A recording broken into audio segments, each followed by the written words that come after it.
Donc je me présente, je suis Bruno Bestion du cabinet Bialix. Et donc nous allons animer cette session de présentation décisionnelle pour donc Pégase, avec qui nous sommes partenaires. Rapidement faire justement un état de notre partenariat. Donc Pégase, vous les connaissez sans doute, ils sont donc installés depuis 2010 à Casablanca. C'est une société informatique qui est spécialisée autour des solutions ERP d'Ivalto et qui distribue donc dans les pays du Maghreb, à savoir le Maroc, l'Algérie, mais aussi aux Caraïbes. Donc ils disposent d'un niveau Silver Partner.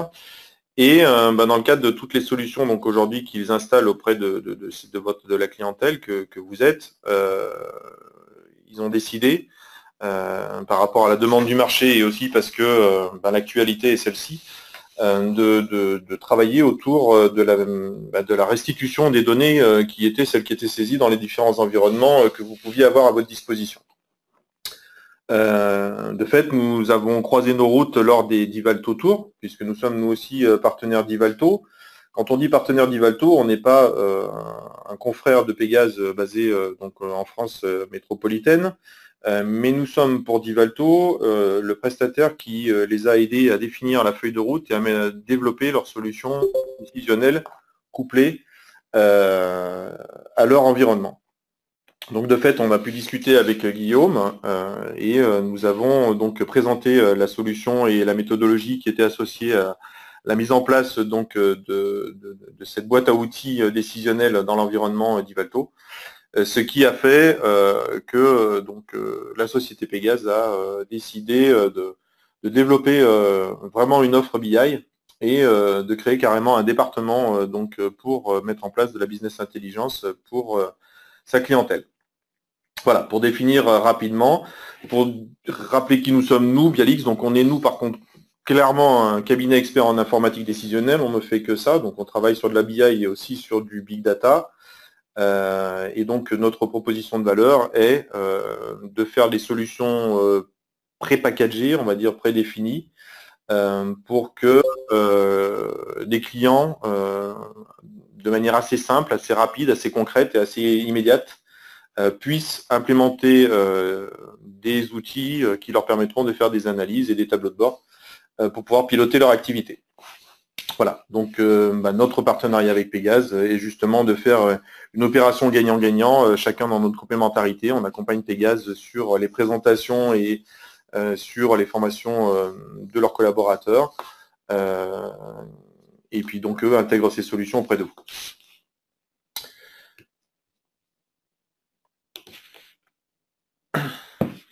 Donc par rapport à ça, je précitais que donc notre métier à nous est de faire des environnements plutôt prépackagés. Alors ça s'appelle chez nous des Bialbox et dans le cadre des solutions qui sont d'Ivalto, mais sachant que ça ne se connecte pas qu'à du d'Ivalto, je vais revenir sur ce point. Sur d'Ivalto, il y a des choses qui ont été préfabriquées, mais la Bialbox Insight, dans l'occurrence dans cette version-là, se connecte évidemment à d'autres environnements que celui de d'Ivalto, si jamais vous avez des outils de paye ou des outils ou même des feuilles Excel qui peuvent être des sources de données. On pourra très bien les utiliser pour les intégrer et utiliser ces sources-là pour faire des analyses et des tableaux de bord associés. Donc la Dialbox Insight, c'est une solution qui va permettre de se connecter à un certain nombre d'environnements sources et qui va permettre de réaliser dans un premier temps des analyses.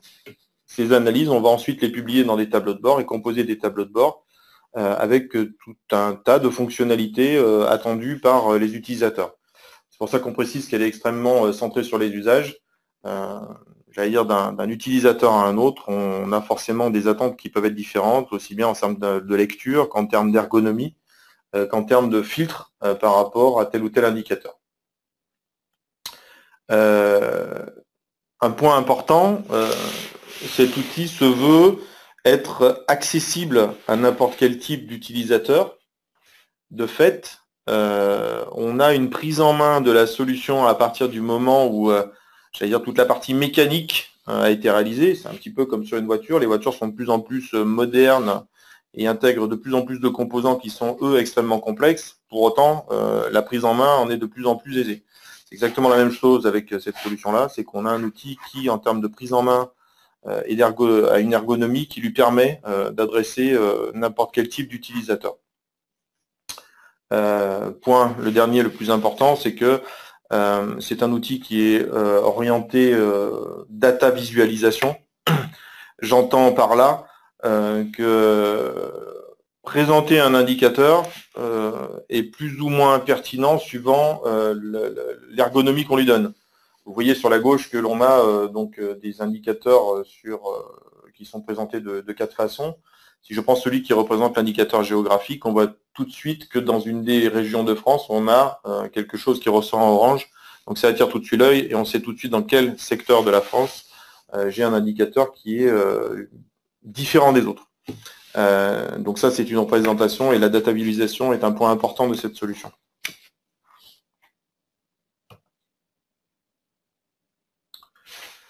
Alors pour vous, clients finaux, qu'est-ce que c'est la VialBox Insight? Eh ben, c'est un ensemble de tableaux de bord qui ont déjà été préfabriqués.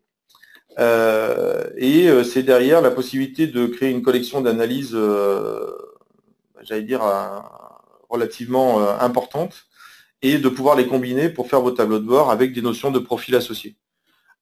Donc vraiment, l'idée, c'est j'ai une boîte qui va me permettre d'avoir un certain nombre d'outils qui sont déjà préfabriqués. J'ai des composants et ces composants, je vais les organiser comme je le souhaite pour pouvoir présenter à ma direction, pour pouvoir présenter un responsable de service, pour pouvoir présenter un contrôleur de gestion, pour pouvoir présenter à des réseaux opérationnels des états ou des analyses, voire même, on en parlera à la fin, la capacité de créer des analyses prédictives et donc de pouvoir proposer le futur à partir de ce qui s'est passé auparavant.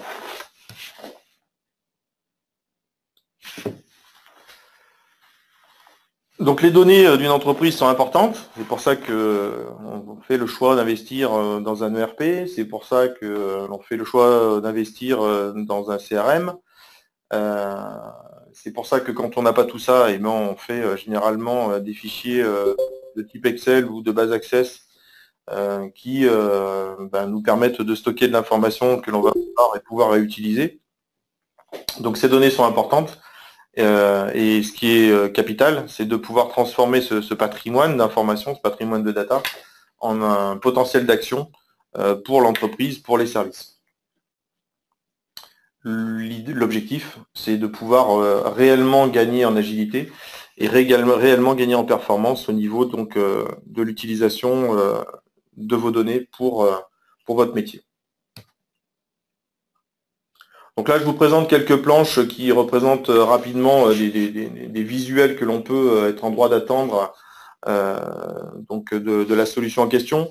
Ce qu'il faut en retenir, c'est cette notion, et on le verra tout à l'heure sur quelques exemples, et puis je vous montrerai aussi comment rapidement on crée un tableau pour vous montrer qu'en effet, quand on est un utilisateur lambda, on va pouvoir rapidement créer donc un environnement de reporting. Ce qui est à retenir, c'est que voilà, on a des choses qui sont très représentatives d'un point de vue visuel. On voit par exemple sur la parité homme-femme, on voit tout de suite le sigle homme, le sigle femme, avec une notion de répartition. Si on voit de la cartographie, on sait qu'on est sur du géographique. Enfin voilà, on a une batterie relativement importante de jauges qui sont à disposition et qui permettent de pouvoir suivre les performances et donner des dimensions avec des notions visuelles relativement instantanées. Ce qui est quand même plutôt important. Un point qui n'est pas négligeable, en tous les cas, qui est, j'allais dire, là aussi relativement actuel, c'est le fait qu'il existe une solution mobile, donc notamment sur iPad, puisque sur l'Apple Store, on peut télécharger l'application, qui évidemment seule ne fera pas grand-chose, mais à partir du moment où vous aurez installé chez vous ce qui est nécessaire, vous aurez accès à vos tableaux de bord et là on est sur du responsive design et vos tableaux de bord seront en termes d'ergonomie fabriqués pour répondre donc à l'utilisation d'un iPad. On peut de la même façon à travers donc BialBox Insight, extraire les analyses individuellement, puisque ce sont des URL pardon, et les publier sous forme de widget si jamais vous avez un portail d'application, un portail intranet ou extranet chez vous. On peut très bien envisager de publier ces widgets directement dans un portail. Donc ça, c'est un petit côté sympa aussi, c'est que si je veux publier un indicateur qui soit public ou plutôt interne à mon entreprise, je peux très bien créer une analyse et l'utiliser comme widget dans une application ou même sur un smartphone.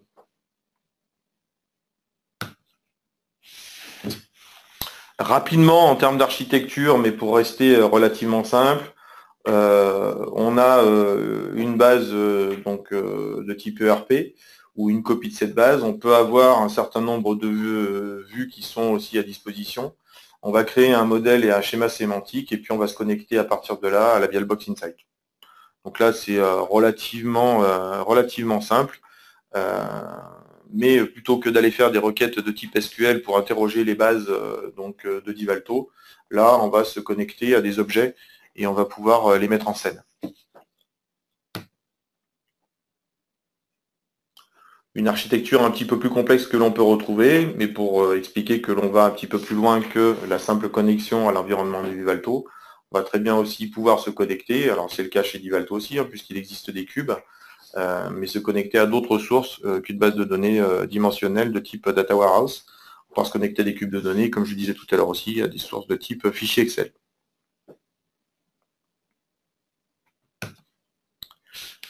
Rapidement, encore quelques visuels, donc ça qui ont été justement développés, ça fait partie des tableaux de bord qui sont, j'allais dire, en standard, là pour ceux qui connaissent, et si vous avez déjà vu les démonstrations de Divalto, on est connecté sur la base qui s'appelle Papyrus chez eux, qui est une base de démonstration. Donc ce sont les tableaux de bord standards qui sont livrés avec, là on est dans un contexte commercial. L'idée, c'était de pouvoir faire ressortir par famille de produits tout de suite des tendances sur le pourcentage des ventes par rapport à mon chiffre d'affaires global, de connaître les origines de ce chiffre d'affaires en termes de vente et les marchés subséquents. Donc on voit que là, typiquement, globalement, c'est des opérations de commerce de type terrain qui nous ont fait majoritairement vendre de la peinture et sur un commerce de marché de gros. Voilà. Donc là, on a une planche très simple. On a 3 niveaux d'indicateurs, la famille de produits, les origines, les marchés. Et vous verrez tout à l'heure qu'on peut créer des liens entre ces indicateurs et que quand on va cliquer sur par exemple sur la partie peinture, on va pouvoir zoomer, comme on va pouvoir aussi influer sur les autres analyses qui sont dans le même tableau de bord. Ici, c'est une synthèse par commercial. Donc, on a sur Michel Dupré la région sur laquelle elle travaille, enfin sur lesquelles elle travaille. On remarque que la zone orange dans la partie France, c'est là où elle a la plus grosse activité en termes de chiffre d'affaires. Et bizarrement, puisque tout à l'heure, notre chiffre d'affaires peinture était le plus important, et elle aussi, elle vend beaucoup plus de peinture que d'autres produits. D'autres exemples divers et variés, mais on va directement passer ensuite sur une petite vidéo pour vous montrer ce que l'on est en capacité de faire et ce que l'on est en droit d'attendre d'une solution telle que celle-ci.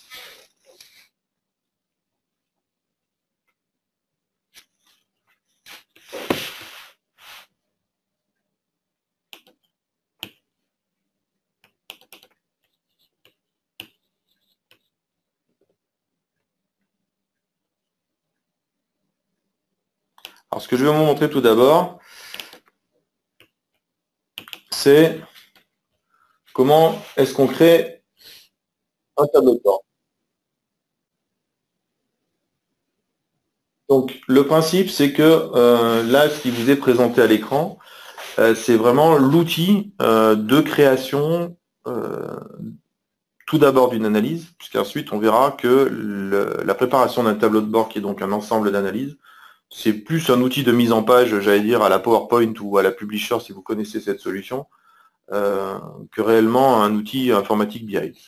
Donc ce que l'on retrouve en fait ici, ce sont mes sources, donc mes vues, ce dont on parlait tout à l'heure. Donc là, on est comme tout à l'heure, on est sur la source Papyrus. Et donc on a un axe date, on a un axe géographique, on a un axe client, un axe produit, Et on va pouvoir donc à partir de ces composants les disposer. Donc ici on aura une prévisualisation de ce qui va nous être proposé à la fin. On va pouvoir les disposer sur des lignes, sur des colonnes, appliquer mettre là-dessus donc des indicateurs, enfin des normes de valeur. Et puis derrière, on va pouvoir proposer un certain nombre de visualisations, voire même appliquer des filtres. Donc, comme je disais tout à l'heure, on va ici prendre des variables et les glisser, déplacer. Donc, je mets en ligne, je mets en colonne mes indicateurs et ensuite je choisis la valeur que je veux associer à cela. Donc, par défaut, j'ai mon tableau qui se construit. J'ai ici donc demandé à proposer donc un indicateur par rapport à des années et par rapport à des mois, et j'ai mis donc la notion d'année. Donc par rapport à cette notion d'année que je retrouve ici dans le tableau de bord, je peux décider de la mettre ici en filtre, sachant que dans la solution, on va pouvoir avoir un niveau de filtre qui va être soit je sélectionne une année, enfin année par année, et donc quand j'appuierai sur le bouton, je vais forcément avoir soit 2011, soit 2012, soit 2013. Mais je peux aussi, avec un glisser-déplacer, en laissant la souris appuyée, faire une sélection multiple et décider de sélectionner 2 ou 3 des années. Donc ça, c'est l'intérêt aussi. C'est que très simplement, sans manipulation de touche plus particulière, on va pouvoir sélectionner une ou plusieurs années par simple clic quand on aura le tableau de bord à disposition.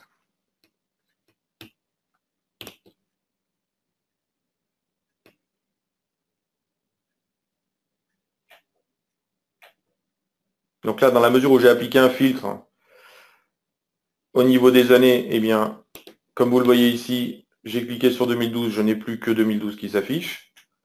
Alors que tout à l'heure, j'avais mis simplement donc directement en ligne les années, j'avais donc la suite, les suites annuelles qui étaient présentées.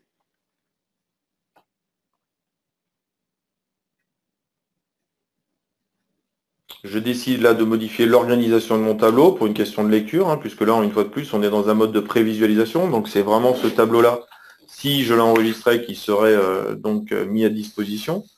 Donc je décide de mettre mes années ici, puisque j'ai appliqué mon filtre donc à droite.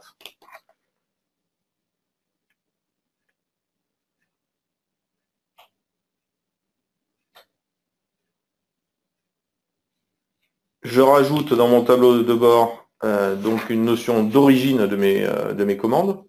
Donc ce qu'on avait vu tout à l'heure, est-ce que c'était une opération de terrain, est-ce que c'était un salon, est-ce que c'était un contact direct indirect, pour connaître la ventilation donc, de mon chiffre d'affaires sur l'année 2012 en répartition mensuelle, donc par rapport à son origine. Et pour plus de lisibilité et pour avoir une notion de saisonnalité, je peux créer donc un niveau de regroupement. Donc ici, j'ai choisi pour la démonstration de faire un niveau de regroupement de type trimestriel. Et donc, par défaut, on va agréger les données au niveau du trimestre 1, 2 et 3, avec des fonctions de plier et déplier, que l'on peut choisir par définition soit tout le temps déplié, soit tout le temps plié, soit plier et déplier par manipulation, comme on va le voir en appuyant sur le petit plus, on va déplier chaque trimestre pour avoir une lecture donc, des mois et du niveau de regroupement.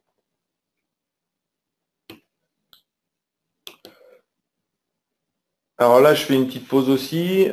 Évidemment, on va pouvoir nommer ce document quand on va vouloir l'enregistrer et appliquer un certain nombre de choses, des mises en forme conditionnelles, si jamais je définis des critères de zone qui me font passer de vert à orange ou à rouge suivant que l'indicateur est plus ou moins en zone de danger. Et j'ai aussi ici un certain nombre de choses qui vont me permettre de faire, donc d'un point de vue ergonomique, de la mise en page avec des types de caractères, etc.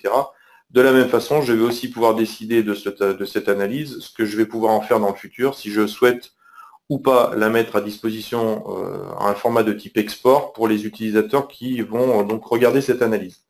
Donc en capacité d'export, on peut faire de l'export PDF, on peut faire de l'export par Excel, on peut faire du push to mail, on peut créer des notions d'abonnement où les gens seront donc automatiquement prévenus quand il y a une mise à jour du tableau de bord. Bref, on a un certain nombre de fonctionnalités, j'allais dire classiques, mais qui sont pour autant importantes puisqu'elles sont classiques mais d'abonnement ou d'export des données, puisqu'il n'est pas dit qu'à un moment donné, quelqu'un ne veuille pas sur Excel faire de nouveau un travail autour du tableau de bord.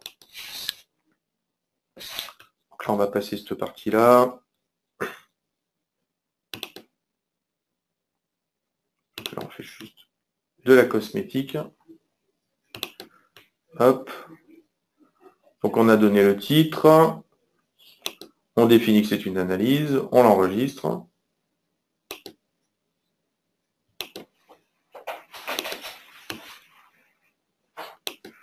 Alors, là, typiquement, ce qu'on va faire, c'est qu'on en fait donc une autre analyse avec un montant de ligne de facture et donc là que l'on veut par région. On a plusieurs possibilités en termes de représentation. Donc, tout à l'heure, on était sur un tableau relativement simple. Là, vous avez donc les représentations possibles qui sont données. En sachant que bien sûr, dans chacune de ces représentations, il y a des sous-catégories. Vous avez en dessous des cartes et vous avez en dessous des jauges. Un truc qui est intéressant, c'est que si on ne sait pas trop quoi faire au départ sur un diagramme, on va pouvoir lui demander de nous suggérer une représentation graphique, ce qui nous permettra d'avoir une idée. Là, typiquement, on est allé sur des bar charts. Automatiquement, il nous a mis en lumière donc la valeur la plus forte et il nous a créé derrière, en fonction donc des zones géographiques qui étaient un de mes indicateurs et d'un sous-indicateur que nous avons mis dans le tableau de bord qui était les marges les plus fortes étant donc sur les couleurs les plus foncées. Et donc, on a un dégradé de couleurs qui est fait et qui nous permet d'avoir une visualisation à deux niveaux sur une simple analyse. Donc ça, c'est assez intéressant, c'est que par défaut, il va choisir de manière assez intelligente et pertinente la représentation que l'on peut donner donc à un graphique de données. Là, en l'occurrence, comme je suis sur de la géographie, on va appliquer une carto qui correspond donc au pays,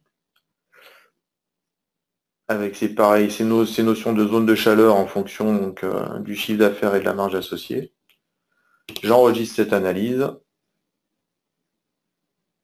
Donc là, c'est ce que je montrais tout à l'heure. Ce que je disais tout à l'heure, c'est par rapport aux notions de zone de chaleur, quelles sont les bornes que l'on applique. Vous voyez que c'est extrêmement riche derrière en termes de capacité. Je crée cette analyse. Je l'enregistre comme tout à l'heure. Et maintenant, je vais passer à la création de tableau de bord. Donc là, on a créé deux analyses, une de type tabulaire et une de type géographique. Et là, en fait, ce que je disais, c'est que on est sur une solution plutôt de type mise en page.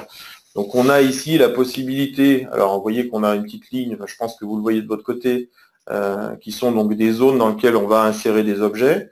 Donc là, il y en a deux, mais on peut en mettre beaucoup plus. L'idée, c'est de ne pas en mettre trop, parce qu'à un moment donné, on va avoir un problème de lecture. Mais dans chacune de ces zones, on va pouvoir insérer de 1 à 3 objets qui seront soit du texte, soit de l'image. Vous verrez tout à l'heure dans un exemple concret client, des images que l'on a intégrées et qui permettent d'amener une bonne valeur ajoutée à la présentation, ou justement donc l'analyse que l'on aura créée. Donc là, je vais aller un petit peu plus vite, puisque c'est pas très intéressant de saisir un titre, d'intégrer donc le titre, on le voit, d'intégrer le logo, voilà, d'insérer ensuite, alors c'est là où, hop, je fais une petite pause, d'insérer donc le tableau de bord que l'on a créé tout à l'heure, qui était donc avec une répartition sur l'année 2012 au trimestre, avec une notion de filtre que l'on retrouvera tout à l'heure à la publication, le déplié total, et puis donc l'origine des ventes. Et c'est ici, si vous le voyez, que l'on a donc les notions d'export. D'accord. Autre point qui est important, c'était un petit peu avant, mais peu importe, je vous le dis, on va pouvoir aussi, à l'enregistrement donc de cette analyse, définir si les utilisateurs qui auront accès à ce tableau de bord pourront ou non insérer des commentaires. Donc ça, c'est une fonctionnalité qui est très intéressante. C'est que les pratiques, souvent, c'est je reçois un fichier Excel quand on n'a pas d'outil BI, je reçois un fichier Excel, ou même si j'ai un outil BI, je fais une copie d'écran ou je fais une copie de mon fichier et je le renvoie à la personne et en copie de tous ceux qui l'ont reçu une première fois pour dire qu'il y a un chiffre sur lequel je ne suis pas d'accord ou que je constate une erreur ou que je m'interroge sur telle ou telle chose.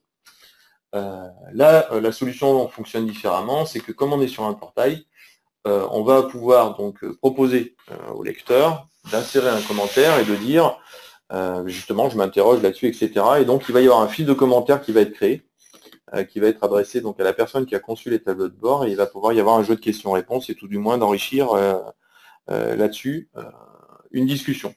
Cette discussion pourra elle-même faire partie d'ailleurs d'un tableau de bord qui pourra être restitué au cas où. Donc ça, c'est des fonctionnalités qui évitent la surconsommation d'emails que l'on peut avoir parfois dans les entreprises. Et c'est pas du tout inintéressant d'avoir ce type de possibilités. En tout cas, chez nos clients, c'est très très utilisé. Donc là, ensuite, on a inséré le tableau de bord donc, de type géographique. On fait la publication.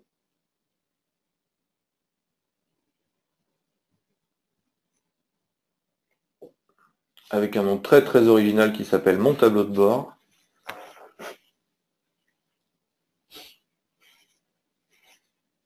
Et je le diffuse donc à une liste d'utilisateurs, donc qui soit fait partie donc de mon annuaire, avec des notions de profil générique, profil A, profil B, quelqu'un qui peut être réacteur, simple lecteur, etc. Soit directement à partir d'un annuaire avec personne par personne la possibilité de voir ou de ne pas voir telle ou telle analyse dans tel tableau de bord. Voilà, je vous ai montré la partie création. Alors je dirais pas que je vous ai fait une formation à l'outil, ce serait un petit peu rapide. Pour autant, vous imaginez bien que sur un créneau, j'allais dire, d'une journée, à partir du moment où on a les données sources, on aura, vous aurez, avec l'accompagnement de Pégase, fait suffisamment de manipulations pour commencer à vous lancer dans la création de vos premières analyses. Donc ça, c'est vraiment un point fort. C'est quelque chose qui est très simple, qui est très intuitif pour pouvoir entamer ces démarches-là. Donc là, je vais vous montrer du coup ce à quoi ça amène. Donc là, on a fait ça pour un éditeur qui s'appelle donc Opido, parce qu'on travaille avec d'autres éditeurs que Divalto, donc c'est dans le domaine de la santé. Il travaille donc dans le domaine de la santé au niveau donc des maisons de retraite. Par rapport à ça, on a donc développé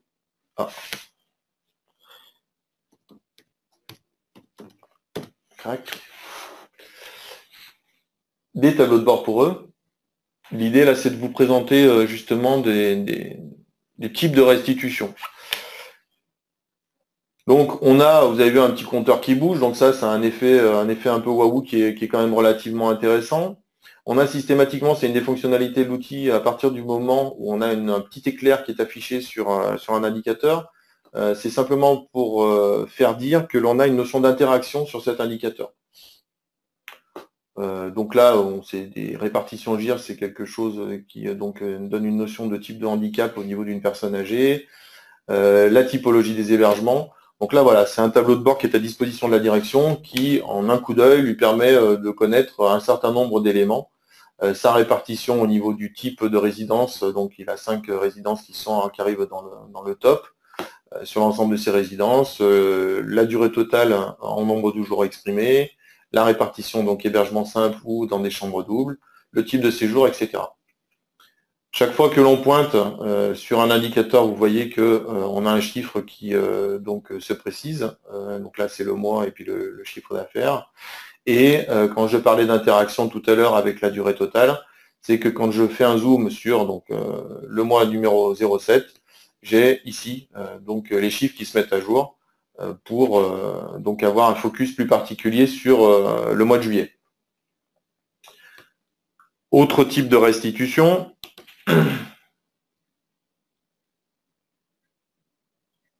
Pour vous présenter donc un autre niveau de fonctionnalité. Donc là, des visuels intéressants, vous voyez les notions de picto, on peut intégrer vraiment un certain nombre de choses. Ici, c'est des euros. Tout à l'heure, vous aviez vu qu'on avait d'autres types de pictogrammes. Les notions de filtre dont je parlais tout à l'heure. Donc les notions de filtre assez simples. Là, ici, j'ai donc globalisé, puisque tout est sélectionné en bleu, si on regarde bien. Et je vais pouvoir donc sélectionner, par exemple, juste la Folie Douce et donc avoir mon tableau de bord qui se met sur l'établissement La Folie Douce, le tableau de bord qui se met à jour. C'est un petit peu long, mais c'est normal. forcément, le niveau par rapport au chiffre d'affaires global va être un petit peu moins important, et même pas très important par rapport aux 52 millions. Mais je peux aussi, comme je disais tout à l'heure, sélectionner plusieurs établissements. Par un lycée déplacé, on l'a ici sur les 6 mois de la fin de l'année. On a une sélection juste sur les 6 mois de la fin de l'année et donc la répartition qui est faite au niveau du chiffre d'affaires.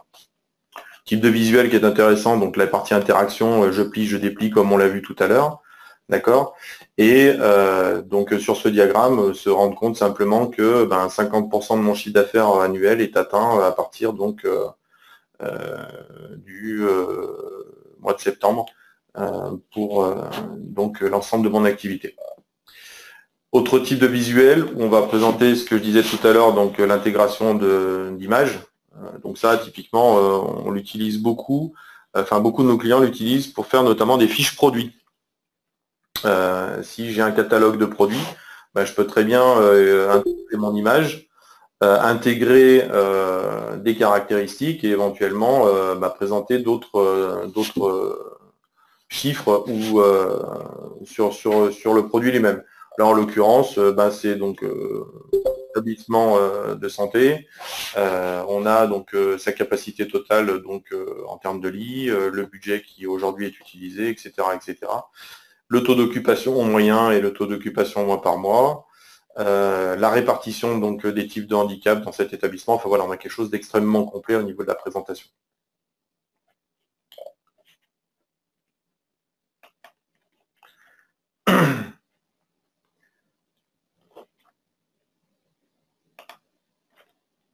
Tout un tas de petits pictos, vous le voyez ici aussi, que l'on peut intégrer, téléphone, restauration, etc. Donc qui donne une lecture assez rapide. Rapidement, les nouveaux visuels qui sont à disposition de la solution. Je suis même pas sûr d'ailleurs que je les ai déjà montrés à Guillaume, puisque c'est très récent. Il y a l'équipe de Pégase. On a la notion de nuage de mots. Alors celle-là, moi, je l'aime beaucoup personnellement, parce que, par exemple, si vous avez un ensemble de produits chez vous, et que vous l'associez donc à la notion de chiffre d'affaires, le produit qui est le plus important, il apparaîtra évidemment le plus gros. Donc ça, je trouve ça assez sympa. Ça permet, ça aussi, quand on veut faire de la publication vers l'extérieur, de la publication vers ses clients, etc., sur un site web, c'est assez intéressant. Et ce qui est intéressant, c'est de conserver ce nuage de mots au fur et à mesure des mois et des années, pour se rendre compte si justement, par exemple là ici, Nebou, si c'est le mot qui va grossir ou si c'est le mot qui de temps en temps a été gros puis de temps en temps est plus petit, évolution mois par mois, puisqu'on peut faire derrière une notion de film sur un espace temporel qui permet de dérouler un schéma. Et ça, c'est assez intéressant. Là, on a donc des notions donc annuelles avec des notions de répartition d'activité. Donc évidemment, si je clique dessus, je vais avoir un zoom sur donc, le produit.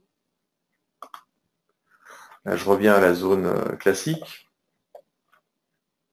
Là, j'ai une notion de rentabilité, de seuil de rentabilité, d'objectif et de comment je me situe en termes de chiffre d'affaires sur ces objectifs. Je vais avoir ce type de visuel, alors qui en apparence paraît extrêmement complexe. Très joli, d'ailleurs, c'est très coloré. Pour autant, oui, passer ma souris, ça apparaît assez complexe. Ceci étant, quand on en regarde la lecture, en fait, le principe, c'est de dire, voilà, moi, j'ai ici donc une activité, j'ai cliqué sur le secteur Est, donc c'est mon activité, j'ai un commercial, en fait, qui est basé sur le secteur Est. Et l'idée, c'est de pouvoir voir que ce commercial, qui est sur le secteur Est, il vend essentiellement donc sur l'Alsace, en haut, vous voyez que le fil bleu part très peu sur l'Alsace, il vend très peu sur l'Alsace, et il vend beaucoup donc sur la région Lorraine.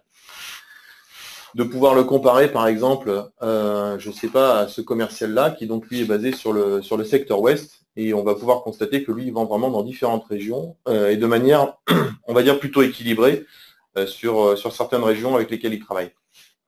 Ça, c'est des visuels qui, c'est vrai, sont comme ça, paraissent un petit peu fouillis, mais à partir du moment où on est justement dans l'interaction sur le visuel lui-même, on va pouvoir avoir une richesse d'analyse qui est relativement importante. On va pouvoir, avec les différents visuels, attacher une fois pour toutes un jeu de couleurs à différentes valeurs des dimensions. Donc ici, je vais monter un petit peu. Voilà, j'ai les peintures en jaune, j'ai les crayons en bleu, et donc ça peut se définir une fois pour toutes.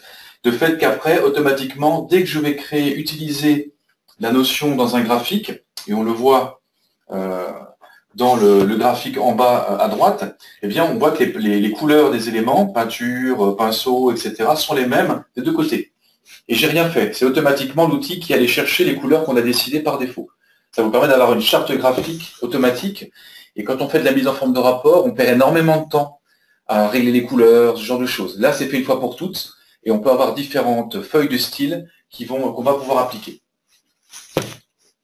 Merci pour cette brillante intervention. Voilà, on a fait à peu près le tour de ce que propose la solution dans les 45 minutes qui étaient imparties en gros à la présentation, pour laisser le temps à un jeu de questions-réponses et retourner à vos différentes activités s'il en était. Voilà, donc on vous a montré, on vous a fait faire un petit tour de la solution donc Bialbox Insight qui est déployable par les équipes de Pégase de manière relativement simple sur votre environnement de données.